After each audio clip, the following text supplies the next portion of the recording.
जी, तो हम कहाँ पे थे जी। तो ये हमने बात की कि हमारे नीचे रिएक्टेंट से राइट साइड पे जो प्रोडक्ट्स हैं, नीचे एलिमेंट से उन प्रोडक्ट्स तक का जो रूट है वो डायरेक्ट रूट है, और नीचे एलिमेंट से टुवर्ड्स लेफ्ट हैंड साइड जो हमारा MgO2 है, और फिर MgO2 से MgO अगेन जो है इनडायरेक्ट रूट था। और इसकी हमने मैथमेटिकल एक्सप्रेशन बना ली थी, जो इनिशियली क्या बनी थी, -600 plus x is equals to -602, and then x is equals to -602 plus 600। तो x की वैल्यू क्या आएगी, -2। So here the answer will be -2 kilojoule per mole. ये बात क्लियर है सबको? सर इसमें O2 का वो इंक्लूड क्यों नहीं होगा -602 के साथ? Okay, O2 is element or a compound? Element. And what does the enthalpy change of formation definition tell us? That it is the enthalpy change when 1 mole of a compound is formed from its element, right? ठीक है। तो अगर आप include करना चाहें तो आप यहाँ पे +0 लिख सकते हैं, क्योंकि वो एलिमेंट ही है, तो एलिमेंट के लिए enthalpy change of formation 0 he consider की जाती है। ठीक है? Okay sir. If anybody else have any question, kindly ask.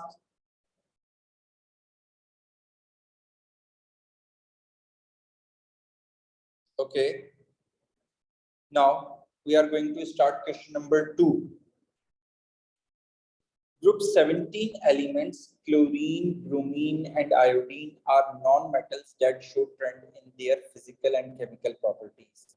Describe the trend in color of the group 17 elements down the group.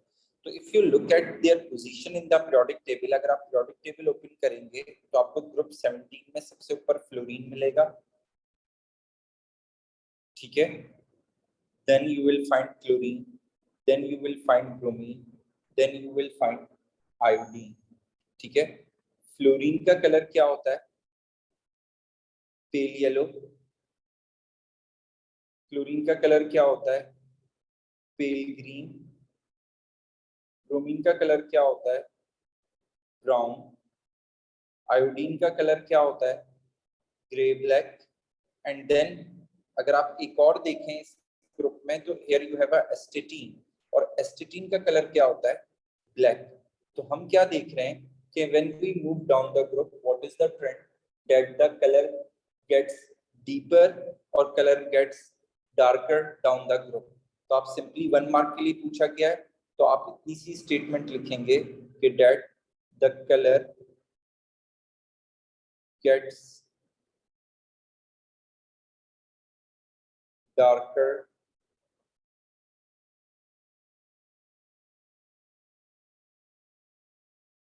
down the group। ये बात clear है?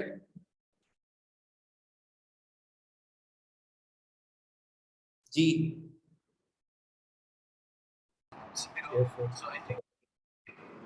Next, group 17 elements can oxidize many metals to form halides, ठीक है?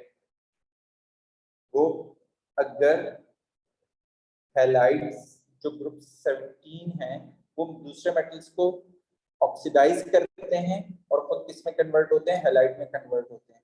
1 minute जरा मुझे दें, मैं आपको ये बात समझाता हूँ। देखें, फ्लोरीन क्या करेगा जब भी रिएक्ट करेगा, तो वो हमेशा फ्लोराइड आइंस बनाएगा। अगर उसने फ्लोराइड आइंस फॉर्म किए हैं तो इसका मतलब है कि उसने यहाँ पे इलेक्ट्रॉन गेन किए हैं। 2 फ्लोरीन एटम है, दोनों का ऑक्सीडेशन नंबर 0 है, दोनों ने एक इलेक्ट्रॉन गेन किया और फ्लोराइड आयन बन गया। इन द सेम वे नीचे क्लोरीन है, क्लोरीन भी इसी तरह 2 इलेक्ट्रॉन गेन करेगा और क्लोराइड आयन्स बनाएगा। In the same way bromine की बात करें तो ब्रोमीन भी 2 इलेक्ट्रॉन गेन करेगा और ब्रोमाइड आयन बनाएगा। तो अगर इन सब एलिमेंट्स के ग्रुप 17 एलिमेंट्स के रिएक्शंस को देखें तो ये सब रिएक्शंस में ये इलेक्ट्रॉन गेन कर रहे हैं। And if you recall, gain of electron is reduction, और अगर ये रिडक्शन कर रहे हैं तो it means fluorine, chlorine and bromine, all Sir. of halogens are oxidizing agent. जी, तो डाउन द ग्रुप इनकी ऑक्सीडाइजिंग पावर इंक्रीज होता है. ऑक्सीडाइजिंग पावर इंक्रीज होता है. इंक्रीज. डिक्रीज होता है बेटा, कम हो जाता है. उसका हाँ, रीजन decrease. जी, उसका रीजन ये है कि अगर आप डाउन द ग्रुप मूव होते हैं तो ये सब इलेक्ट्रॉन्स गेन कर रहे हैं. तो अगर फ्लोरीन का ये साइज है, लेट सपोज, तो क्लोरीन का साइज उससे बड़ा होगा क्योंकि एक शेल ज्यादा है. ब्रोमीन का साइज और बड़ा हो जाएगा क्योंकि उसमें एक शेल और ज्यादा है. तो जितना साइज बड़ा होता जाएगा उतना इलेक्ट्रॉन गेन करना मुश्किल हो जाएगा क्योंकि उतना वैलेंस शेल जो है न्यूक्लियस से दूर होगा. और अगर वैलेंस शेल न्यूक्लियस से दूर है तो इट मींस इलेक्ट्रॉन जिसको उसे गेन करना है वो और भी ज्यादा दूर हो गया है. तो इसलिए फोर्स ऑफ अट्रैक्शन इसके न्यूक्लियस की जिससे वो इलेक्ट्रॉन को गेन करे वो डिक्रीज हो रही है. तो हमारा यहाँ पे आंसर क्या होगा कि that relative reactivity of the elements in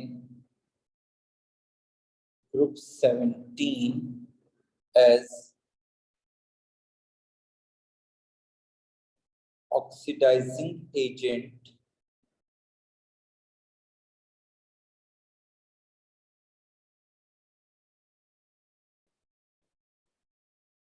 decreases. ये बात क्लियर है सबको? अगर इसमें किसी को ये ट्रेंड समझ में नहीं आया तो प्लीज पूछ लीजिए. सर रिएक्टिविटी बढ़ नहीं जाएगी क्योंकि उसका डिस्टेंस इंक्रीज हो रहा है तो वो ज़्यादा जल्दी इलेक्ट्रॉन यूज कर लेगा. अगर डिस्टेंस इंक्रीज हो रहा है तो नहीं सर, समझ रहा हूँ. आपकी बात मुझे समझ में नहीं आ रही, बैकग्राउंड में बहुत वॉइस है. सर मैं इसको इलेक्ट्रॉन लूज करने की बात कर रहा था. ये इलेक्ट्रॉन गेन. हाँ, यहाँ पे इलेक्ट्रॉन गेन हो रहा है. ग्रुप 1 में जी सर, याद है. होता है क्योंकि ग्रुप 1 में इलेक्ट्रॉन लूज होता है तो जितना साइज बड़ा होगा उतना वो इजीली इलेक्ट्रॉन लूज करेगा. तो ग्रुप 1 मेटल्स की down the group reactivity increase होती है, बट ग्रुप 17 में उसके बिल्कुल अपोजिट होता है क्योंकि वो इलेक्ट्रॉन गेन करते हैं. तो जितना एटम का साइज स्मॉलर होगा उतना वो इजीली इलेक्ट्रॉन गेन करेगा. ठीक है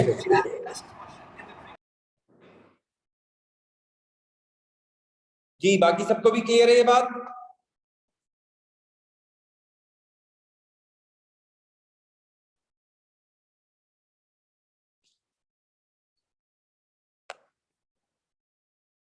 okay. Chlorine reacts with hot tin metal to form tin 4 chloride. Tin is Sn. Tin chloride is a colorless liquid at room temperature that reacts vigorously with water to form an acidic solution. Such as the type of structure and bonding shown by SnCl4. Explain your answer. आपने answer भी explain करना है और पहले तो बताना है कि कौन सा कैसा स्ट्रक्चर है और बॉन्डिंग कैसी है और फिर उसको एक्सप्लेन करना है. ठीक है, तो देखें स्टेट क्या है टिन क्लोराइड की.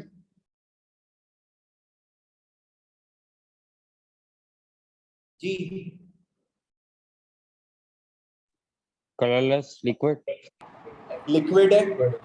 ठीक है, क्या कोई आयनिक कंपाउंड लिक्विड स्टेट में एग्जिस्ट करता है? नहीं. नहीं करता. तो इसका मतलब है इसमें ये कौन सा कंपाउंड है? कोवेलेंट कंपाउंड है. और लिक्विड होने का मतलब क्या है कि इसका मेल्टिंग पॉइंट क्या है? लो है. और लो मेल्टिंग पॉइंट किसका होता है? सिंपल मॉलिक्यूलर कंपाउंड्स का होता है. ठीक है, तो स्ट्रक्चर हम क्या बताएंगे कि it's structure is simple molecular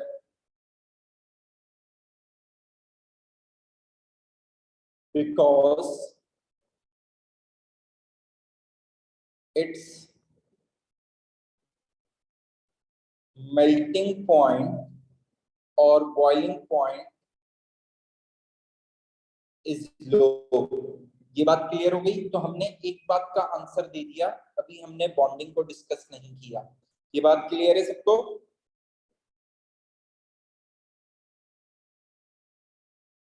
जी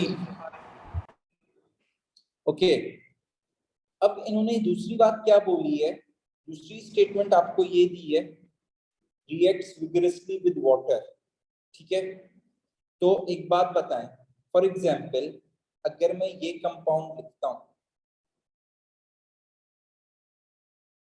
तो, और अगर मैं इसे वाटर में ऐड करता हूं तो पहले तो बताएं ये कंपाउंड आयनिक है या कोवैलेंट है? कोवैलेंट। आयनिक है सर। आयनिक है बेटा। सोडियम क्लोराइड कब से कोवैलेंट होने लगा? तो ये किस में ब्रेक होगा? सोडियम आयन में और क्लोराइड आयन में।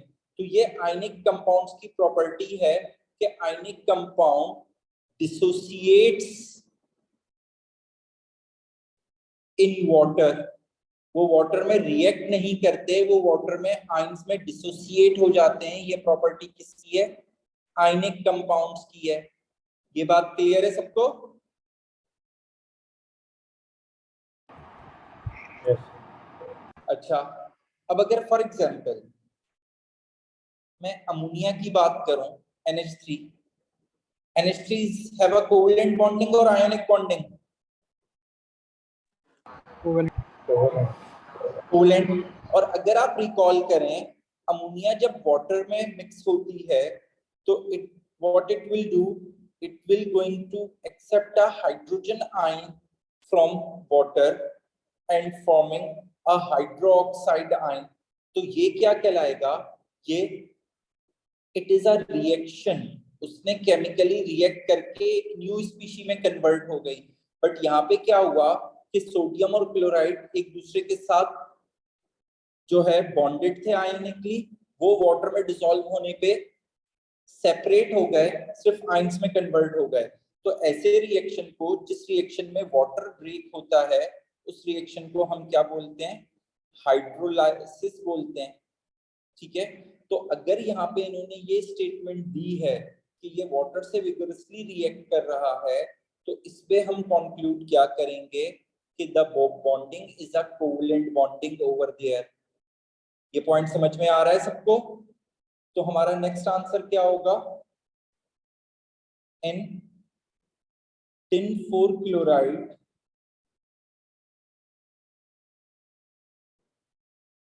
there is covalent bonding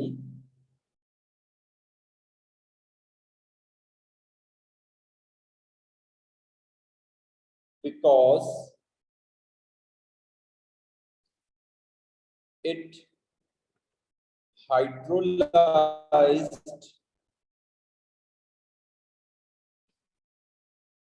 in water। तो देखें यहाँ पे इन्होंने टिन क्लोराइड को लिया है, इसी तरह वो कोई और कंपाउंड ले सकते हैं, मगर ये बात आपने याद रखनी है, अगर कोई भी कंपाउंड ऐसा लिया है जिसमें आपको उसकी स्टेट लिक्विड या गैस बताई जा रही है रूम टेम्परेचर पे, और ये बताया जा रहा है कि वो वाटर से विगरसली रिएक्ट कर रहा है, तो इन दो बेसिस पे आपके ये दो कंक्लूजन होंगे। आप ये दो रीजनिंग आंसर में लिखेंगे, उसके स्ट्रक्चर के बारे में लिखेंगे कि वो सिंपल मॉलिक्यूलर है। ठीक है, क्यों? क्योंकि उसका मेल्टिंग पॉइंट लो है, जो हमें इस बात से पता चल रहा है कि वो एक लिक्विड है, और दूसरा वो कह रहे हैं कि वाटर से रिएक्ट कर रहा है, जिसकी बेसिस पे हम ये कहेंगे कि वो वाटर में हाइड्रोलाइज हो रहा है, which means that it have a covalent bonds. अगर आयनिक बॉन्ड होते हैं तो वो वाटर में हाइड्रोलाइज नहीं होता, वो वाटर से रिएक्ट नहीं करता, just dissociate into its ions. Is this clear to everyone? Yes sir. Okay, 1 minute please।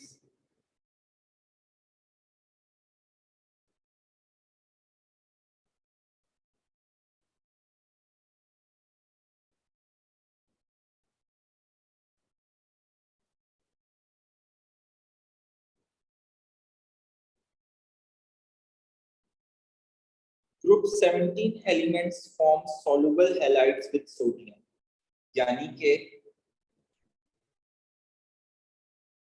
इस स्टेट में हैलाइड देखें बेसिकली किसे कहते हैं, ग्रुप 17 के नेगेटिव चार्ज आयन को। तो इट मींस अगर हैलाइड कह रहे हैं तो it can be fluoride, chloride, bromide, iodide.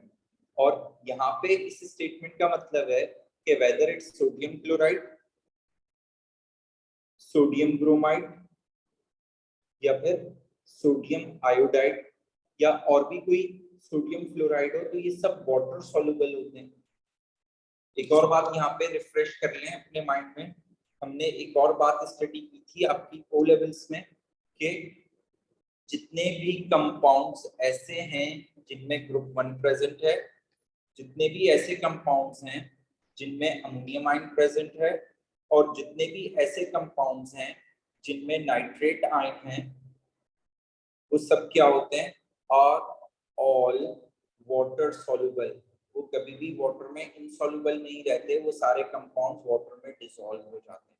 Okay, अब अगली बात क्या कह रहे हैं, describe what is seen when dilute silver nitrate is added to sodium bromide followed by aqueous ammonia। यानी कि वो ये बात कह रहे हैं कि आपके पास फॉर एग्जाम्पल यहाँ पे एक्वस सोडियम ब्रोमाइड है, ठीक है, इसमें आपने पहले सिल्वर नाइट्रेट एक्वस ऐड किया फर्स्ट स्टेज में, व्हाट विल यू ऑब्जर्व, आपको क्या ऑब्जर्व होगा, और फिर सेकंड स्टेज में आपने यहाँ पे एक्वस अमोनिया ऐड किया, तो अब क्या ऑब्जर्व होगा, ठीक है। तो लेट मी रिकॉल, अगर मैंने सिल्वर नाइट्रेट ऐड किया सोडियम ब्रोमाइड में तो होना क्या चाहिए, AgNO3 एक्वस NaBr एक्वस से रिएक्ट करेगा, और इस रिएक्शन में जो हमें प्रोडक्ट्स मिलती हैं वो प्रोडक्ट्स क्या होती हैं, तो मैं फर्स्ट रिएक्शन आपको बता रहा हूँ, जो फर्स्ट जब हम सिल्वर नाइट्रेट ऐड करेंगे तो क्या होगा, तो आपके पास आयंस एक्सचेंज हो जाएंगे क्योंकि दोनों आयनिक कंपाउंड है, AgBr फॉर्म होगा एंड NaNO3 फॉर्म होगा। जरा कोई मुझे बता सकता है NaNO3 की स्टेट क्या होगी, जी NaNO3 की स्टेट क्या होगी, एक्वस। एक्वस, क्यों, soluble in water। Soluble in water है। हमने ये स्टेटमेंट अभी डिस्कस की है जिसमें ये बात की गई है कि इनमें से कोई भी अगर एलिमेंट कोई भी एलिमेंट या कोई भी ये वाला एनाइन या कैटाइन प्रेजेंट है तो वो वाटर सॉल्युबल होते हैं, तो इसका मतलब है ये एक्वस होगा। अच्छा, silver bromide, Hamza can you repeat, sir silver bromide का सॉलिड पार्टिकल बनेंगे। G silver bromide water insoluble होता है, ठीक है। तो ये सिर्फ सिल्वर ब्रोमाइड नहीं, सिल्वर जब भी इवन क्लोराइड से बॉन्ड होगा तो भी वाटर सॉल्युबल बनाएगा, सिल्वर ब्रोमाइड से बॉन्ड करेगा तो भी वाटर सॉल्युबल कंपाउंड बनाएगा, और सिल्वर आयोडाइड भी वाटर सॉल्युबल कंपाउंड फॉर्म करेगा। इन द सेम वे सिर्फ यही नहीं, अगर लेड क्लोराइड किसी रिएक्शन में फॉर्म हो रहा है तो वो भी वाटर इनसॉल्युबल होता है, लेड ब्रोमाइड किसी रिएक्शन में फॉर्म हो रहा है तो वो भी इनसॉल्युबल होता है, और अगर लेड आयोडाइड किसी रिएक्शन में फॉर्म हो रहा है तो वो भी इनसॉल्युबल होता है। सिर्फ डिफरेंस क्या होता है कि इस केस में आपको जो प्रेसिपिटेट ऑब्जर्व होते हैं वो व्हाइट कलर के होते हैं, अगर ब्रोमाइड आयन है जो कि सिल्वर ब्रोमाइड फॉर्म हुआ है या सिल्वर या लेड टू ब्रोमाइड फॉर्म हुआ है तो इनके प्रेसिपिटेट्स का कलर क्रीम होता है, ऑफ वाइट कलर होता है, तो हम उसके लिए क्या मेंशन करते हैं, क्रीम प्रेसिपिटेट्स मेंशन करते हैं। और लेड आयोडाइड हो या सिल्वर आयोडाइड अगर फॉर्म हो तो उस केस में आपको जो प्रेसिपिटेट्स मिलते हैं वो येलो प्रेसिपिटेट मिलते हैं। तो रिएक्शन 1 की Sir? What is seen when you add dilute silver nitrate, एक मिनट अब्दुल रहमान रुकिएगा प्लीज। तो यहाँ से हमने क्या कंक्लूड किया कि जब हम dilute silver nitrate ऐड करेंगे तो what we are going to observe that cream precipitates form on adding dilute silver nitrate। 2 marks का है, हमने 1 मार्क इस स्टेटमेंट से सिक्योर कर लिया। जी अब्दुल रहमान, अब आप पूछें, क्या पूछ रहे थे? तो सर हम इनको ऐसे आइडेंटिफाई नहीं कर सकते, इनको ऐसे देख के हम उनको ऐड करना होगा AgNO3 से। मुझे आपकी बात समझ में नहीं आई, आप दोबारा रिपीट करेंगे? सर मैं बोल रहा हूँ हम इनको ऐसे आइडेंटिफाई नहीं कर सकते ना देखने से, तो हमने उनको डालना होगा AgNO3 से। जी AgNO3 डालने पे ही तो ये PgBr फॉर्म हुआ जिसके क्रीम प्रेसिपिटेट्स हमें मिले। तो हमने तो उसे हम आइडेंटिफाई करते हैं कि उसमें वो है हैलाइड्स। जी बिल्कुल, सिल्वर नाइट्रेट ऐड करके हम आइडेंटिफाई कर सकते हैं हैलाइड है और फर्दर कौन सा हैलाइड है। अच्छा, अब आ जाए एक्वस अमोनिया। हमारे पास क्या बन चुका है, जब हमने ये ऐड किया तो फर्स्ट केस में हमें यहाँ पे क्या ऑब्जर्व हुआ, क्रीम प्रेसिपिटेट, और क्रीम प्रेसिपिटेट बेसिकली किसके फॉर्म हुए, AgBr के फॉर्म हुए। ये बात यहाँ तक क्लियर है सबको? जी Yes, sir. Okay sir please repeat it. बेटा सिल्वर नाइट्रेट ऐड करने पे अगर सॉल्यूशन के अंदर कोई भी ग्रुप 17 का नेगेटिव आयन प्रेजेंट है तो वो सिल्वर के साथ बॉन्ड होके जो कंपाउंड फॉर्म करेगा वो कंपाउंड वाटर इनसॉल्युबल होगा, जिसकी वजह से प्रेसिपिटेट्स मिलेंगे, यानी कि वो सॉलिड फॉर्म में अपीयर हो जाएगा उन दो सॉल्यूशंस को मिक्स करने पे। तो अगर वो क्लोराइड होगा तो उस सॉलिड का कलर क्या होगा, व्हाइट। अगर वो ब्रोमाइड होगा तो उस सॉलिड का कलर क्या होगा, येलो, सॉरी ग्रीन। और अगर वो आयोडाइड होगा तो उस सॉलिड का कलर क्या होगा, येलो। ठीक है सर तो यहाँ पर उन्होंने हमें बता दिया है कि सोडियम ब्रोमाइड है तो सिल्वर नाइट्रेट ऐड करने पे क्रीम प्रेसिपिटेट मिलेंगे। जी सर अगर हम क्रीम की जगह व्हाइट प्रेसिपिटेट लिख दें तो उसका मतलब पड़ेगा? नहीं, अगर आपने व्हाइट प्रेसिपिटेट लिख दिए तो आपको कोई मार्क नहीं मिलेगा, क्योंकि उन्होंने यहाँ पे क्लियरली मेंशन किया है कि सोडियम ब्रोमाइड में ऐड किया है। ठीक है, यस सर। ओके। अब नेक्स्ट बात क्या है कि अब हमारे पास सिल्वर ब्रोमाइड प्रेसिपिटेट्स फॉर्म हो गए हैं और उसमें हम अमोनिया डाल रहे हैं। तो अगर सिल्वर ब्रोमाइड के प्रेसिपिटेट्स फॉर्म हो गए और ग्रीन कलर के हैं तो यहाँ पे आपके पास क्या होगी, एक सॉलिड की फॉर्मेशन हो जाएगी।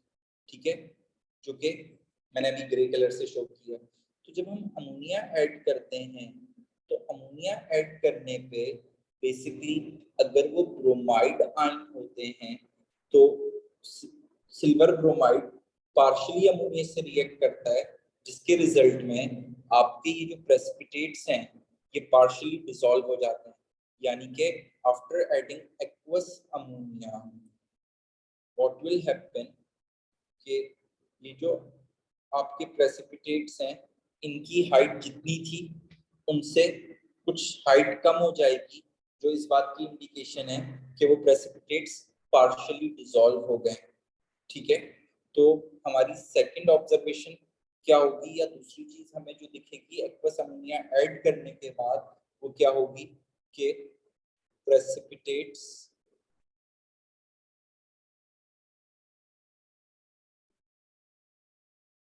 dissolve partially in aqueous ammonia, and this statement will secure your second mark. Is this clear to everyone? Ji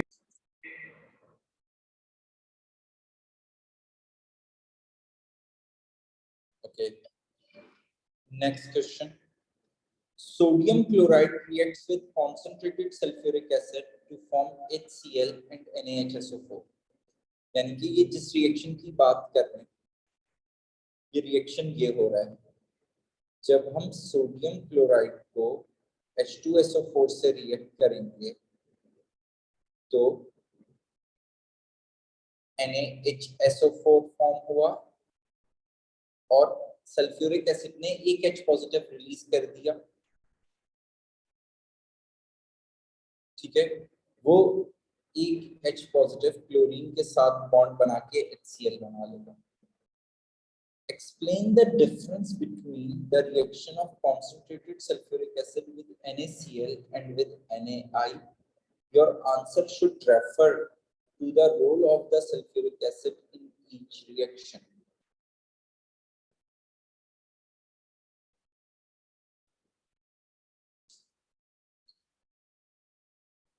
okay, तो इसके लिए पहले आपको NaI का रिएक्शन समझना पड़ेगा।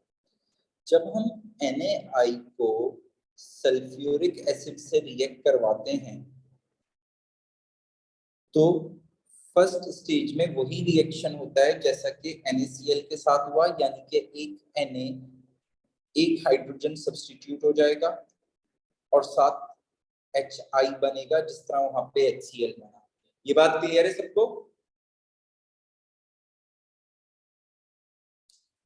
जी यस सर। ओके, बट यहाँ पे जो HI फॉर्म हुआ, ये HI सल्फ्यूरिक एसिड से दोबारा रिएक्ट करेगा और जब ये सल्फ्यूरिक एसिड से दोबारा रिएक्ट करेगा तो उस रिएक्शन में ये I आयोडीन में कन्वर्ट हो जाएगा, जिसका मतलब है मुझे 2 मोल्स यहाँ पे चाहिए होंगे और SO2 गैस बनेगी। सर ये दोबारा बताएगा, ये वाला बात।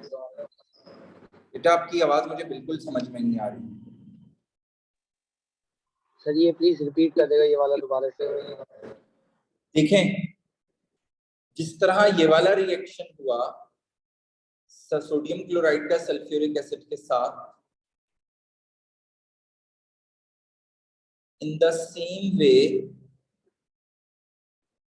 NaI भी रिएक्ट करेगा और अब Na सोडियम आयोडाइड है तो हाइड्रोजन आयोडाइड फॉर्म होगा, but hydrogen iodide further sulphuric acid से रिएक्ट करता है। ठीक है, जिसके रिजल्ट में ये रिएक्शन हो जाता है। बट यहाँ पे जब हम HCl फॉर्म होता है तो HCl और सल्फ्यूरिक एसिड एक दूसरे से इंटरेक्ट करने पे रिएक्ट नहीं करते, यहाँ पे फर्दर रिएक्शन नहीं होता। ये बात सबको समझ में आ रही है? Yes sir. Okay,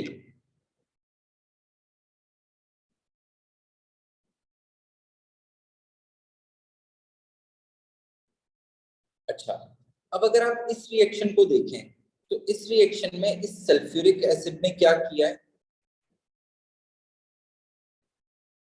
it releases a H positive ion क्योंकि ये HSO4 में कन्वर्ट हो गया, राइट? ये बात क्लियर है? Yes sir.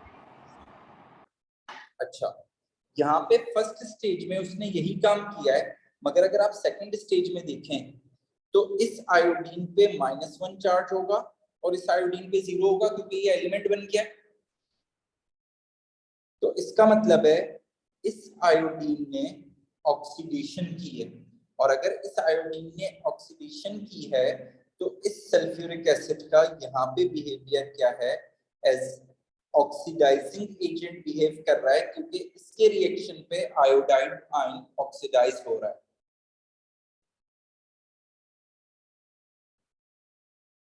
तो हम इस बेसिस पे अब देखें 3 मार्क्स हैं, तो पहला मार्क हमें क्या किस तरह सिक्योर होगा कि sulphuric acid act as an acid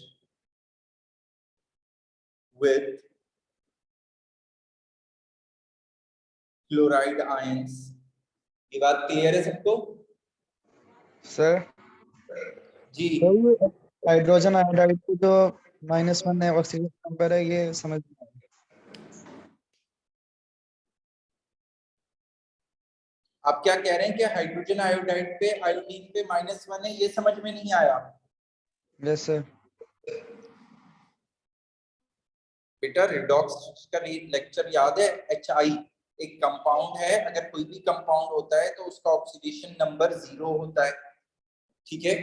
but compound में जो एलिमेंट्स प्रेजेंट होते हैं उनपे कुछ ना कुछ ऑक्सीडेशन नंबर होता है, और हमने एक ऑर्डर डिस्कस किया था कि सबसे पहले किसी भी कंपाउंड में हम ऑक्सीडेशन नंबर किस पे प्लेस करेंगे, ग्रुप 1 के कंपाउंड्स पे, ग्रुप 1 के एलिमेंट्स पे, ग्रुप 2 के या ग्रुप 3 के एलिमेंट्स पे, देन हाइड्रोजन पे, देन मोस्ट इलेक्ट्रोनेगेटिव पे, एंड एट द लास्ट उस एलिमेंट पे जो है मोस्ट इलेक्ट्रोनेगेटिव के बाद कोई भी एलिमेंट बच रहा है।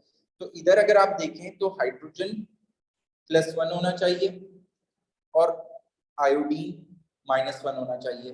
बट जब आयोडीन I2 बन गया तो ये एक एलिमेंट है, तो एलिमेंट पे कभी भी कोई ऑक्सीडेशन नंबर नहीं होता, एलिमेंट का ऑक्सीडेशन नंबर हमेशा 0 होता है।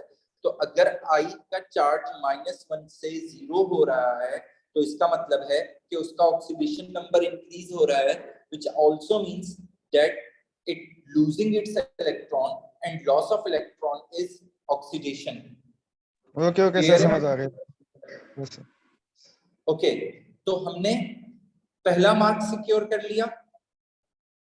हमने ये बात बता दी कि सल्फ्यूरिक एसिड का क्लोराइड आयन के साथ कैसा बिहेवियर है, just as an acid.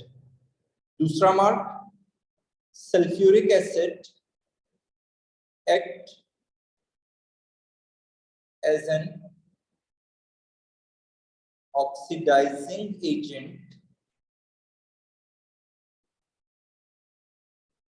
With iodide ion.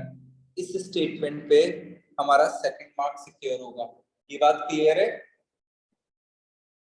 Sir इन इस डिफरेंस की कोई मतलब एक्सप्लेनेशन नहीं, बस ये याद करना है मैं मुझे। अभी दे रहा हूँ एक्सप्लेनेशन है, मैं अभी उसकी एक्सप्लेनेशन आपको दे रहा हूँ, 1 मिनट रुक जाए।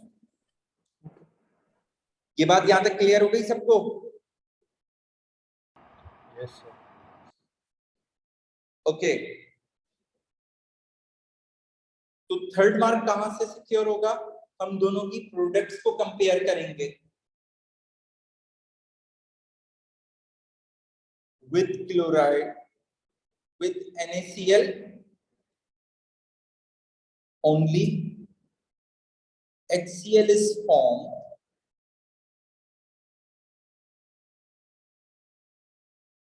but with NaI iodine is formed। ये बात क्लियर है सबको?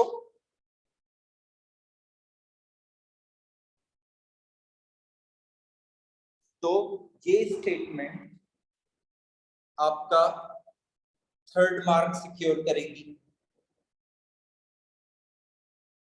जी, ये बात क्लियर है सबको? जी सर। ओके, अब्दुल्ला आपने बोला इस बात का कोई रीजन नहीं है, तो जरा रीजन समझें। रीजन बिल्कुल है। देखें, अगर ये हेलोजन है और वो नेगेटिव आयन की फॉर्म में एग्जिस्ट कर रहा है, तो जब भी वो रिएक्ट करेगा तो उस रिएक्शन में वो क्या करेगा? अपना इलेक्ट्रॉन लूज करेगा। ये बात क्लियर है सबको? ठीक है, ये बात सबको क्लियर है? अगर किसी को इसमें कोई कंफ्यूजन है तो पूछ लें। तो अब सोचें, क्लोरीन या क्लोराइड किस पीरियड में होता है? पीरियड 3 में। और आयोडाइड किस पीरियड में? पीरियड 4 में। ब्रोमीन होता है, अगर आप प्रोडक्ट टेबल देखें तो ये पीरियड 5 में। जिसका मतलब ये है कि इसके पास कितने शेल्स हैं? 3 शेल्स हैं। और इसके पास कितने शेल्स हैं? 5 शेल्स हैं। तो इट मींस कि क्लोराइड आयन का साइज फॉर एग्जांपल अगर ये है, तो आयोडाइड आयन का साइज ये होना चाहिए। जी Now my question is, which ion loses its electron? सही है सर, ready- आयोडाइन। आयोडाइड, क्योंकि आयोडाइड का साइज बड़ा है, उसका वैलेंस शेल उतना ही दूर है, उसका इलेक्ट्रॉन उतना ही लूजली बॉन्डेड है, ठीक है, तो इस वजह से वो इजीली रिमूव हो जाएगा। तो अगर ये लॉस ऑफ इलेक्ट्रॉन कर रहे हैं तो इट मींस कि ये हैलोजन ऑक्सीडेशन कर रहे हैं, और अगर ये ऑक्सीडेशन कर रहे हैं तो इट मींस मैं ये कह सकता हूं कि ये जो हैलाइड आयंस हैं इनका बिहेवियर क्या है, as a reducing agent behaviour है। ये बात भी क्लियर है? जी जी, बाकी सबको भी ये बात क्लियर है? सर, जब ये अगर रिडक्शन करते और ऑक्सीडेशन एजेंट होते तो उल्टा होता ट्रेंड। हाँ, अगर ये रिडक्शन करते हैं तो रिडक्शन कौन करता है? हैलोजन करता है।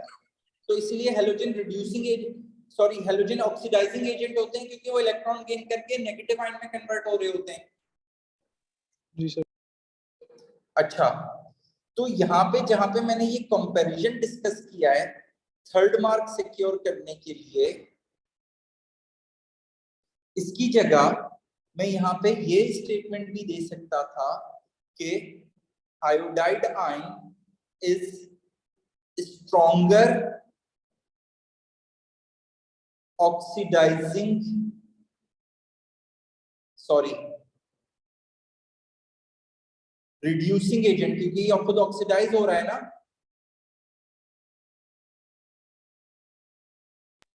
देन Cl नेगेटिव, और उसका रीजन हम ये अभी यहाँ पे डिस्कस कर चुके हैं, क्योंकि ये अपना इलेक्ट्रॉन बहुत इजीली लूज कर देगा ड्यू टू बिगर साइज। तो इसने जो एक एक्स्ट्रा इलेक्ट्रॉन गेन किया हुआ है वो इजीली लूज कर देगा, और ये क्लोरीन डिफिकल्टी से लूज करेगा, उतना इजीली लूज नहीं करेगा, तो इसलिए ये एक वीक रिड्यूसिंग एजेंट होगा और ये एक स्ट्रॉन्ग रिड्यूसिंग एजेंट होगा। ये बात क्लियर है सबको? जी सर। तो ये मैंने यहाँ पे इसी की एक्सप्लेनेशन दे दी है। सर तो ऊपर करेंगे, यहाँ पे ऊपर थोड़ा सा ये कह रहे हैं या ये कह रहे हैं? यही बात कह रहा हूँ सर। हाँ सही है sir. Okay, hydrogen halides HX, और X का मतलब क्या है कि we are talking about HF, HCl, HBr and HI are useful reagents in organic and inorganic reactions. Describe and explain the trend in the boiling points of hydrogen halides HCl, HBr and HI. तो periodic table में chlorine ऊपर होता है, bromine नीचे होता है, iodine उससे नीचे होता है। तो HCl, HBr और HI किसका बॉइलिंग पॉइंट, किसका बॉइलिंग पॉइंट ज्यादा होगा और किसका बॉइलिंग पॉइंट कम होगा? कोई बता सकता है? सर HI का मेरे ख्याल से हाईएस्ट होगा। क्यों? Down the group boiling point increase होता है। क्यों इंक्रीज होता है?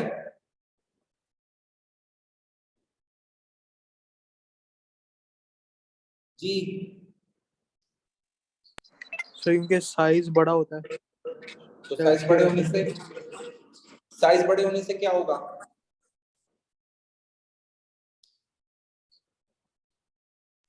नहीं सर, मेरे ख्याल से डिक्रीज होता है क्योंकि रिएक्टिविटी ज्यादा होगा। ये सब क्या है? डायरेक्शन कोवेलेंट कंपाउंड्स हैं।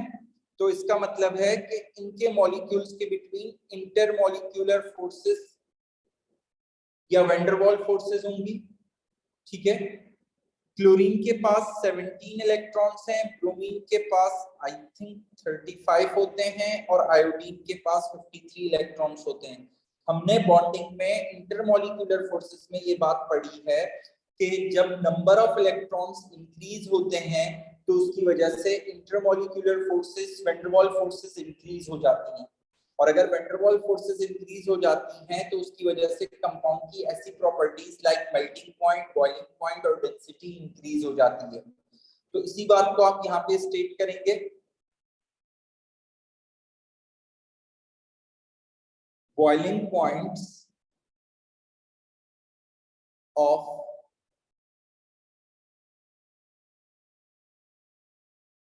Hydrogen halides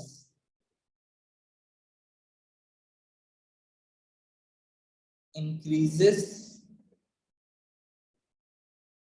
from HCl to HBr to HI due to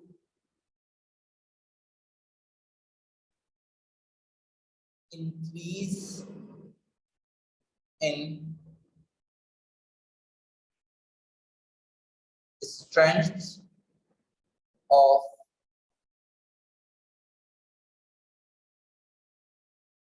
van der Waal forces। Sir हम इस पे कांटेक्ट पॉइंट्स का नहीं ले सकते रेफरेंस? जी कांटेक्ट पॉइंट्स सर हम इसके अंदर मोर कांटेक्ट पॉइंट्स का रेफरेंस नहीं ले सकते? बेटा आपके पीछे इतना बैकग्राउंड नॉइस है कि मुझे कुछ समझ में नहीं आ रहा। सर मैं कह रहा हूँ कि कांटेक्ट पॉइंट्स का रेफरेंस नहीं दे सकते? नहीं, कांटेक्ट पॉइंट का रेफरेंस देखें, कांटेक्ट पॉइंट का रेफरेंस कब देंगे? एक बात बताएं, ये रहा HCl, ये रहा दूसरा HCl, ये रहा HBr, ये रहा दूसरा HBr। तो कांटेक्ट पॉइंट्स कितने हैं? दोनों में सिमिलर होंगे। अगर कंपाउंड के स्ट्रक्चर में डिफरेंस है तो वहां पे कांटेक्ट पॉइंट्स की बात आती है अगर नंबर ऑफ इलेक्ट्रॉन सेम हो और कांटेक्ट पॉइंट्स डिफर कर रहे हो। यहाँ पे तो कांटेक्ट पॉइंट्स ही सेम है तो उनको कैसे रेफर कर सकते हैं आप? ठीक है सर आपकी वॉइस क्लियर है।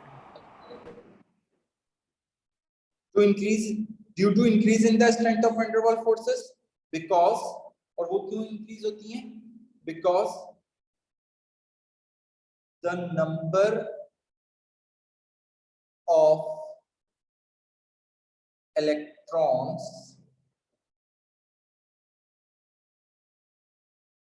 increases from chlorine to bromine to iodine. Is this understandable to everyone?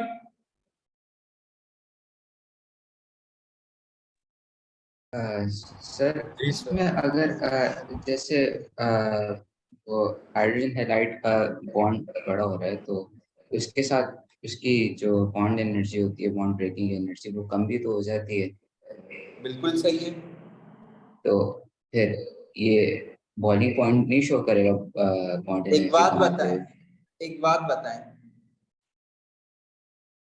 अगर लेट सपोज HCl अज्यूम कर लें कि लिक्विड स्टेट में और मैं इसे हीट करूंगा, मेरी बात को गौर से सुनिएगा यहया और बाकी सब भी ये बात सुनिएगा क्योंकि मुझे पता है ये डाउट सबके पास आता है। HCl मैं हीट करूंगा तो क्या हीट करने पे वो लिक्विड जब गैस में कन्वर्ट होगा तो इस तरह होगा क्या?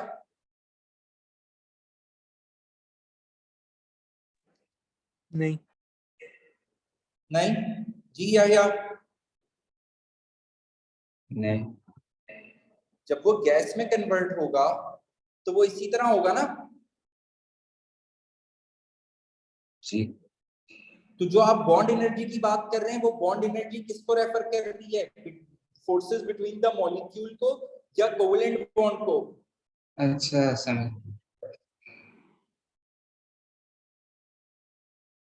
ठीक है, वो तो बॉन्ड ब्रेक होने की तो बात तब आती है जब इंटरमॉलिक्यूलर फोर्सेस ब्रेक होके मॉलिक्यूल बिल्कुल आइसोलेट हो जाता है।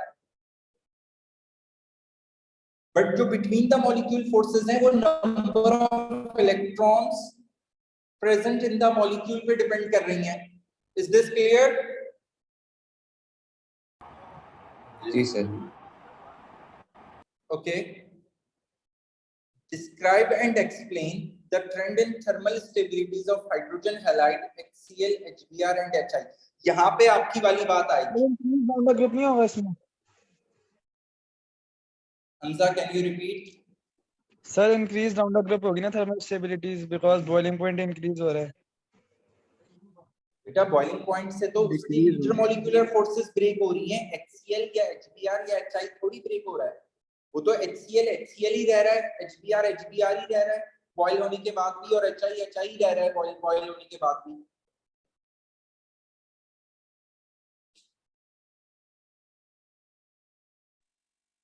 देखें सर ज्यादा बॉइलिंग पॉइंट HCl में, अभी बात सुन लें, HCl में क्लोरीन और हाइड्रोजन का बॉन्ड फॉर एग्जांपल अगर इतना है कोवलेंट बॉन्ड, तो HBr में ये बॉन्ड बड़ा हो जाएगा। क्यों? क्योंकि ब्रोमीन और हाइड्रोजन का डिस्टेंस बड़ा हो जाएगा, क्योंकि ब्रोमीन का साइज बड़ा है और आयोडीन का और ज्यादा साइज बड़ा है, तो इसकी वजह से ये बॉन्ड और ज्यादा बड़ा हो जाएगा। तो जितना बॉन्ड लेंथ इंक्रीज होती है उतना बॉन्ड वीकर हो जाता है, ठीक है, तो वो उतना इजीली ब्रेक हो जाएगा।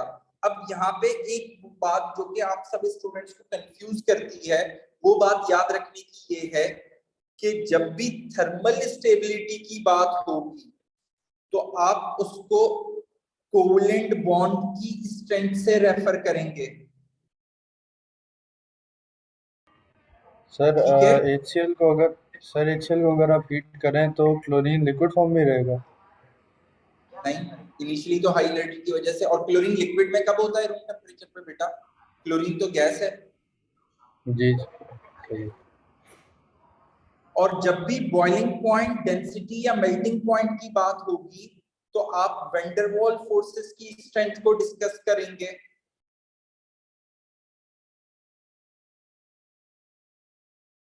ठीक है, और वेंडरवॉल फोर्सेस किस पे डिपेंड करती हैं? Number of electrons in the molecule. और कोवलेंट बॉन्ड की स्ट्रेंथ किस पे डिपेंड करती है? कि उन दोनों बॉन्ड्स एटम्स के बिटवीन डिस्टेंस कितना है। तो डिस्टेंस जितना ज्यादा होता है उतना जो है बॉन्ड एनर्जी कम हो जाती है और उतना बॉन्ड वीकर हो जाता है, और बॉन्ड जितना वीकर होगा उतना थर्मली लेस स्टेबल होगा, यानी कि लोअर एनर्जी पे ब्रेक हो जाएगा। तो इट मींस इसका आंसर क्या होगा? Decreases down the group. Decreases, good. The thermal stabilities decreases of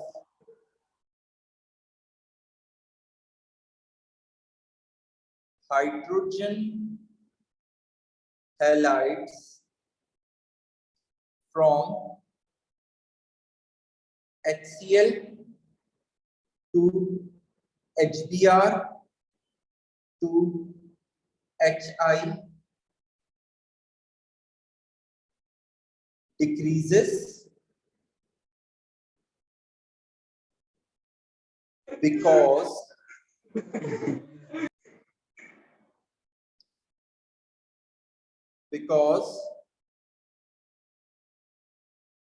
the hydrogen halide bond energy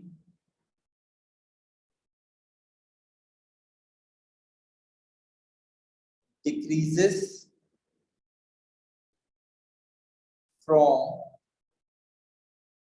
HCl to HBr to HI. Is this clear to everyone? Yes sir. तो ये मैंने आप लोगों को की पॉइंट्स मेंशन कर दिए हैं कि जब भी बॉइलिंग पॉइंट की बात होगी या मेल्टिंग पॉइंट की बात होगी तो हम वेंडरवॉल फोर्सेस की स्ट्रेंथ को डिस्कस करेंगे, और जब भी थर्मल स्टेबिलिटी की बात होगी तो मॉलिक्यूल के अंदर जो कोवलेंट बॉन्ड है उसकी स्ट्रेंथ को डिस्कस किया जाएगा। ठीक है, तो आज की क्लास हम यहीं पे एंड कर रहे हैं। नेक्स्ट क्लास की सर टाइमिंग बता दूंगा, प्रोबेबली मैं कर लूंगा बट नॉट श्योर। जी सर ये सलमान कुछ चैट में पूछ रहा था, उसकी चैट चेक कर लें। वो सवाल मैंने पूछ लिया। ओके ओके सही है। सर आप कल की रिकॉर्डिंग अपलोड कर सकते हैं? मैं कोशिश करके कर दूंगा बेटा। क्लोरीन मैंने बताया गैस होती है, क्लोरीन तो रूम टेम्परेचर पे गैस होता है। तो जब तो ब्रेक मैंने हो उसी के लिए जाएगा पूछा था। HCl तो हाइड्रोजन और क्लोरीन ही फॉर्म होंगे। Okay then take care everyone, अल्लाह हाफिज। सर ट्यूसडे वाली क्लास की भी कर दें। ओके ओके ना।